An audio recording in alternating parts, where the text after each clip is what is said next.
চাইছিলাম হাসবো না, কিন্তু হাসি চলে আসছে।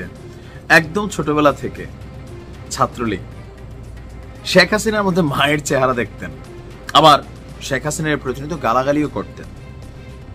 বুঝতে পারছেন, একসময় ওনার নামের সাথে বিকাশ একটা ট্যাগ ছিল, পরবর্তী সময় রাজনীতির বিবর্তনে সেই বিকাশ ট্যাগটা সরে গিয়া তারেকের উপর পড়ছে আবার এখন। হ্যাঁ, তো বুঝতে পারছেন, আমরা ভিপি নুরুল হক নূর সম্মান দিয়ে বলতে চাই, ভিপি নুরুল হক নূর ভাই এমন এক জায়গায় পাঙ্গা নিছে, যে স্ট্যাটাস দিছে, আমি হাসতেছি যে পরবর্তী সময় গোলাম মাওলা রনিরে যেমনি গোলাম ময়লা রনি বানাই ফেলছিল সাংবাদিক ইলিয়াস, তারপরে হচ্ছে মানে যারে ধরে তার তো গোষ্ঠী সহ উদ্ধার করে, এটা মোটামুটি অনলাইনে সবাই জানা আছে। তো ভিপি নুরুল হক নূর সাংবাদিক ইলিয়াস সহ পিনাকি সহ কনক সারোয়ারদেরকে নিয়ে যেই একটা স্ট্যাটাস দিছে, নুরের যে সাহস আছে, তবে মাঝে মাঝে হয় কি যে বেশি সাহস দেখে বিপদে পড়া লাগে। তবে তারা মনে করতেছে কিসের বিপদ, শেখ হাসিনার বিরুদ্ধে লড়াই করছে, আর অনলাইন ভিউ কি ডলার কামিন না বাটপাররা, এগুলার ব্যাপারে কথা বললে সমস্যা কি, বোঝেন নাই প্যাস লাগছে কোথায়।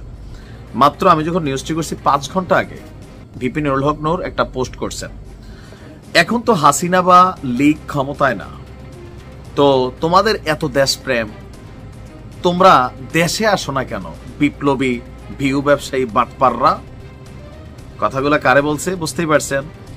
আচ্ছা, আমরা জীবনের ঝুঁকি নিয়ে রাজপথের সংগ্রামে থেকেছি, কারাবরণ করেছি, আর তোমরা গোয়েন্দা সংস্থার সাথে আপোষ করে নিরাপদে দেশ থেকে বিদেশে গিয়ে রাজনৈতিক আশ্রয় নিয়ে ভিডিও বানাচ্ছ, ভিউকে কাজে লাগিয়ে চটকদার কথা বলে ফেসবুক ইউটিউব থেকে ডলারও কামিয়েছ, আবার বিভিন্ন মানুষ থেকে অর্থও নিয়েছ।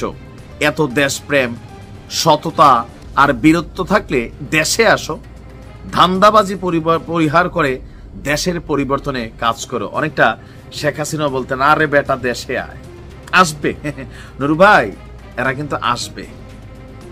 এখন সাংবাদিক ইলিয়াস আবার নুরুর এই পোস্টের সাথে পাল্টা আর একটা পোস্ট করেছেন। আমরা যদি একটু দেখি যে সাংবাদিক ইলিয়াস কিভাবে জবাব দিয়েছেন, তবে আমার ধারণা এটা তার প্রাথমিক জবাব, পুরো জবাব দেয় নাই।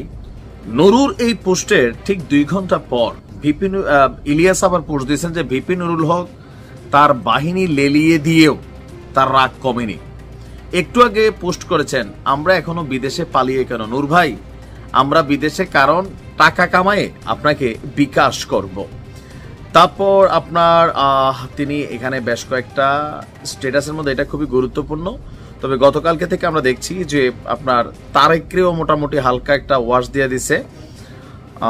তো কি লিখছে, তারেক তোমার বিকাশ ব্যবসা বন্ধ করে দেবে কিন্তু ছোট ভাই, নূরের সাথে বিকাশের টাকা ভাগাভাগি নিয়ে গণ অধিকার পরিষদ থেকে বের হইছ, নতুন করে রাজনীতির নামে প্রবাসীদের কাছ থেকে ধান্দাবাজির যে ব্যবসা চালাচ্ছ তাও কিন্তু শাটডাউন হয়ে যাবে।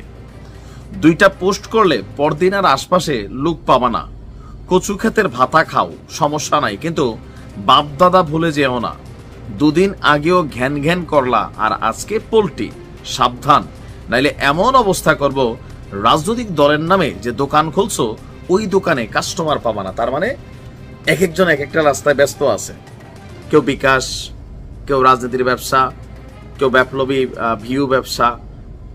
মানে আসলে কি হচ্ছেটা কি, এই দেশটাতে মিল কেমনে হবে?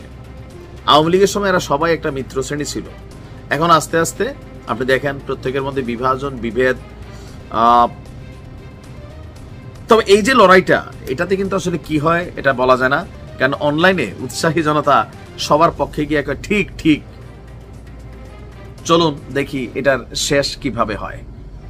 তবে আমার ধারণা ভিপি নুর আগে থাইমা যাবে, এটা কেন জানি মনে হয় আর কি, বাট তারপরে বলা যায় না, বিপ্লবী চেতনা আসছে ভিতরে, সেখানে হয়তো আরো কন্টিনিউ সাংবাদিক ইলিয়াসের সাথে লড়াইটা চালাই যেতে পারে, অথবা পিনাকিদার সাথে, অথবা কনক সারোয়ারের সাথে। ভালো থাকো।